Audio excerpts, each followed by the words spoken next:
ওয়ালাইকুম আসসালাম ওয়া রাহমাতুল্লাহ। আমি লিখব চিঠি দেব তোমায়, পাখি পৌঁছে দিও রোজায়।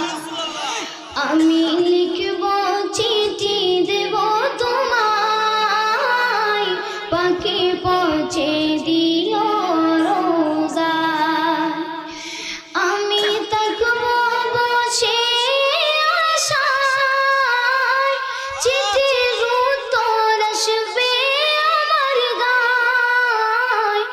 আমি থাকব বসে আশায়, চিঠি